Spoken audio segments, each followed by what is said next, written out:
What's up gamers, DreamcastGuy here, and today I have a little bit more of a complicated rant topic for us. Let's talk about the evil game companies that are actually trying to influence YouTubers, and not exactly in the positive sense. Back in the day, if you wanted to read a review or find some upcoming coverage on a game that's about to come out, you had to buy this. Physical magazines. These were actually written by people who had very close ties to gaming companies, and a lot of times the message that went into these was pretty tightly controlled. Now, if you're going to have Final Fantasy IX on the cover of your magazine, there's a good chance that Square Enix got a chance to read the article before anybody else and make sure that it said some pretty nice things to get people hyped and to boost their sales. Now, in the modern era, there are millions of YouTubers. Each one of us are individuals who have no real influence other than the fact that we just like to talk about games. I think that this actually kind of scares some companies. Think about the fact that if you just made a movie and you were about to release it, don't you want good people to say stuff about it? Couldn't one guy with 1 million subscribers end up ruining your film before it even actually gets a chance to be seen? This is something that I think game companies are trying to crush, at least in their own subtle way. As an example, let's take a look at Wargaming. This is a company that makes World of Tanks. You've probably heard of it. This is a free-to-play online game where you actually spend real cash to buy tanks and equipment and then fight against other players. I've heard it's pretty decent, but they did get themselves in a bit of controversy when lately they've been trying to influence what people say about their game.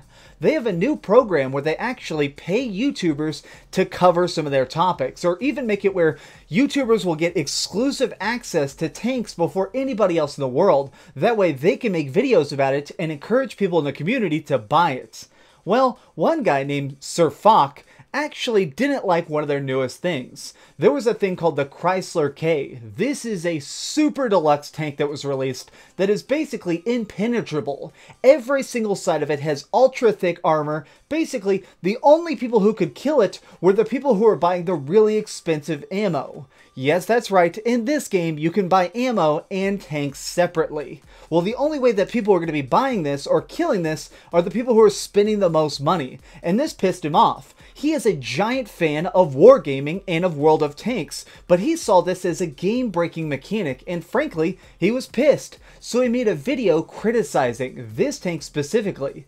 Wargaming didn't like that, so they actually threatened him. They told him to take it down, or they would use a copyright strike to remove his video themselves. This is such a ridiculous crossing of the line. The copyright system is only supposed to be used if someone is legitimately taking your content. If someone is taking your song and uploading the entire thing out of their channel, yeah, you should be able to take that down. That's what the system's for. Someone insulting your fancy, stupid tank, that is not what this is about.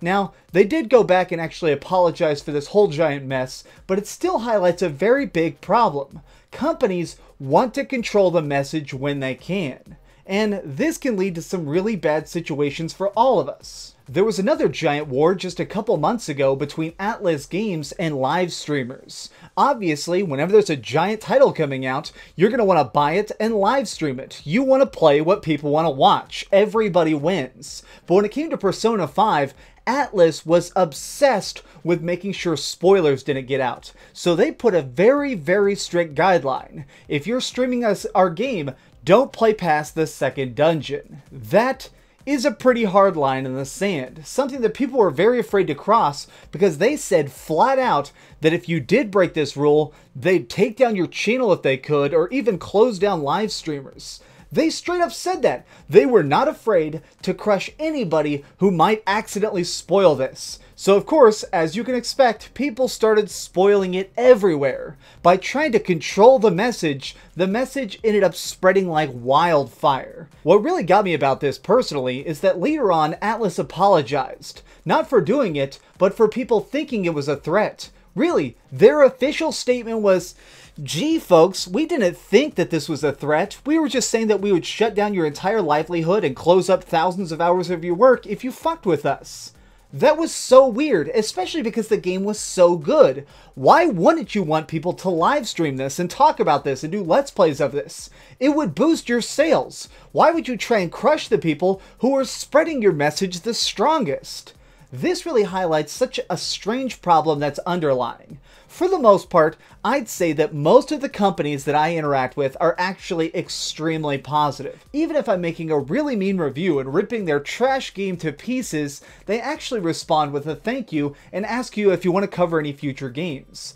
Companies know now that YouTubers are an extremely necessary part of the chain. You can't just give your game to a magazine anymore and hope it'll sell. You need YouTubers of all sizes to be talking about your game, making videos, and explaining to people why they should play it, whether it be positive or negative. This is really an interesting thing that's going on. Companies need us to say things about it, but they're also afraid of what we can say.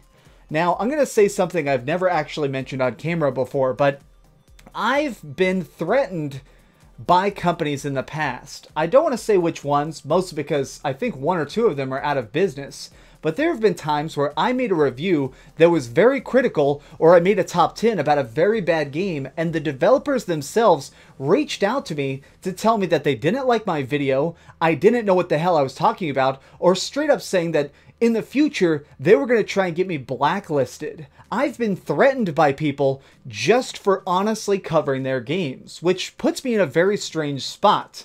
I am always going to be truthful. If there is a bad game and you guys want me to talk about it, I'm going to tell you specifically what's wrong with it, why it doesn't work, and why it can be possibly fixed in the future.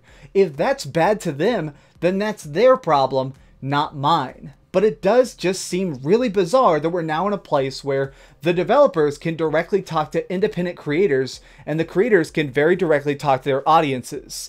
It's just such an interesting ecosystem, and I'm glad that it's all happening now. This is such an interesting time to be a YouTuber, but it also does kind of make me worried when I think about a future where maybe YouTube stops protecting us. If YouTube starts allowing more copyright strikes, or they loosen the boundaries of what's considered offensive content, I do believe that there could be a day where every single video that's mean to a game might get taken down, especially if they can even get it taken down for 48 hours. Imagine if, say, Angry Joe makes something where he's absolutely ripping apart Tekken 7 for some reason. Well, it could be possible that they would get that shut down for 48 hours to make sure that sales would be high on launch day, and then when it comes back up, all of a sudden, everyone realizes how bad it is, and then everything renormalizes. It's just got me thinking that hopefully we stay as safe as possible, because evil companies will always do whatever they can to save themselves, even if it cuts our throats. Well, gamers, this has just been another gaming rant from DreamcastGuy. If you enjoyed this video, please give it a thumbs up, share with your friends, and subscribe if you haven't already. But do me the biggest favor of all and keep dreaming.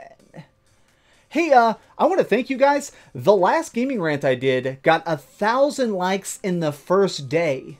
You have no idea how much that blew my mind. That is such an amazing response. Thank you all for loving these videos and for giving me such positive and direct feedback. That is amazing. So thank you. You guys are so encouraging me. The fact that I can make these experimental videos and you guys will tell me what you like and hate is the greatest thing of all. Thank you. Seriously, god damn, you guys kick ass. Oh, you make me happy to be alive. Oh, hey, I was just playing a little bit of Grand Theft Auto on my Darth Vader PSP. Are you curious what I'm going to come out with next? Well, if you click this button, you'll be subscribed to be the first to know. Also, if you click over here and here, you can see my latest review and my latest top 10. I promise, it was super good. Or it was really bad, and I'm sure you can just make fun of me in the comments. Either way, it'll be a lot of fun. Thanks so much for watching.